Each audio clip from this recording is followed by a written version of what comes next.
Grabe, napakarami nga naman paninda dito ng kohol. Kaya naman agad akong bumili ng 1 kilo. Probinsya namin, pinupulot lang to sa palayan. Ay dito nga pala sa Cavite, napakamahal pala nito. Dahil matagal na nga akong di nakatikim nito, 10 years ago na, talagang napabili ako at niluto ko na. Nakuluan ko nga pala itong mga ka-idol. Para mabilis kong matanggal yung loob, ginamitan ko rin po siya ng toothpick. Pag nagluluto kasi ako nito mga ka-idol, tinatanggal ko talaga sa kanyang bahay. Mas madali kasi mga ka-idol kapag pinakuluan mo siya. Pag natanggal na nga sa kanyang bahay, ay ganyan ang itsura niya. Una kong ginagawa mga ka-idol ay gumigis ako ng bawang at nilalagyan ko ng green chili. Syempre yung ating special na kohol na talaga ang aking ginigisa muna. Lulutuin ko muna yan sa mantika para matanggal yung kanyang lansa. Sabay nilagyan ko ng magic sarap, paminta, para mas masarap yung lasa, parang pagmamahal na mas sumasarap ang pagsasama. Syempre hindi mawawala dyan ang sekreto natin na sugar. At kunting halo-halo lang, at nilagyan ko na rin siya mga ka-idol ng tuyo.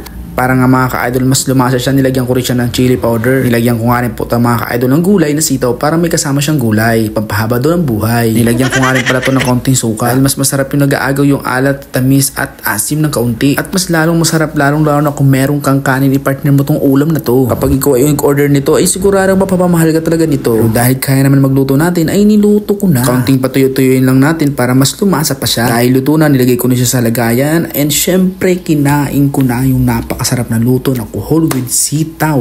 Grabe, saktong-sakto ito sa kanin.